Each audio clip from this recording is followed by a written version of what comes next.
So, hi Russell, we want you to tell something about Independent Day in Ukraine. Oh yeah, today is What do you think about the Ukrainian Independence Day.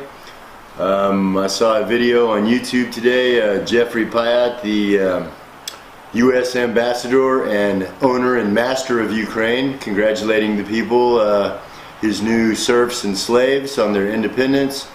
It was really ridiculous. If it wasn't so disgusting, it would have been even more funny.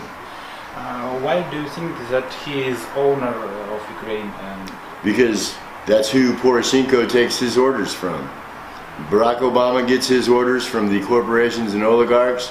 He calls up Payat in Kiev. Payat calls up Poрошenko and tells him what to do.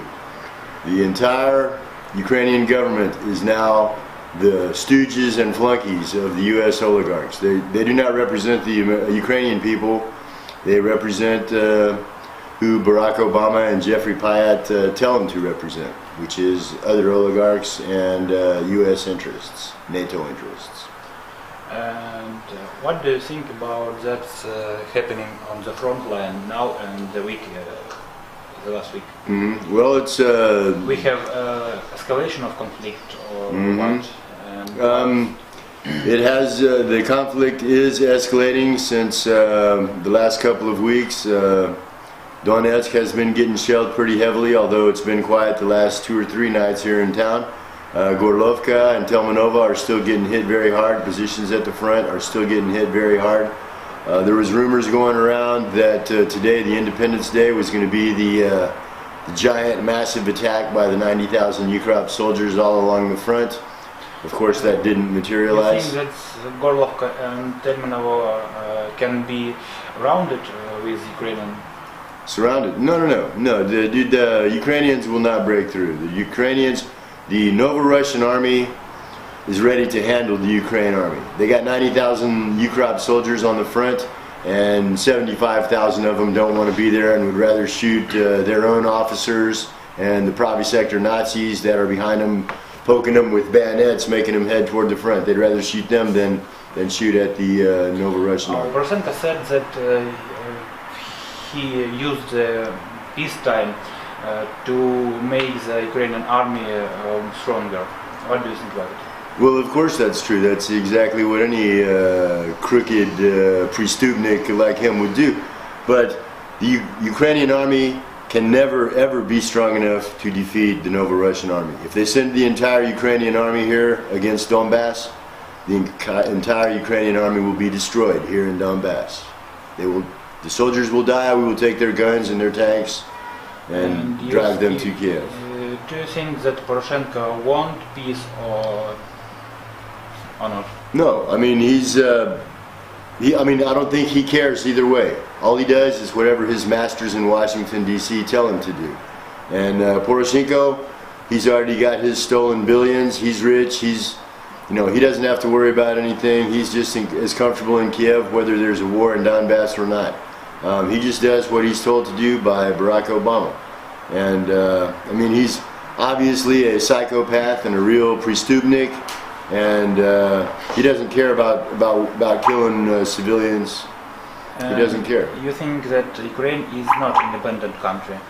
No, it is the slave of NATO, the EU, and the United States. And I'm talking about how can it be independent when it owes billions of dollars to the IMF already through crappy loans that have all been stolen. They send what's this chick, the Natalie Jaresko, who is a U.S.-born woman that is now the Minister of Finance. So we can say that Ukraine now is like the U.S. In 15th or 16th century. Yeah, it's a colony. Yeah, it is commanded by foreigners. And this, Natalie Jaresko, the Minister of Finance for the nation of Ukraine, she was born in the United States. Eka Zugladze, she is the Interior Minister. She's the head cop in Ukraine. She was born in Georgia. Saakashvili, he's the governor of Odessa Oblast. He's not from around here. How did these people get these positions? They didn't get elected by the Ukrainian people.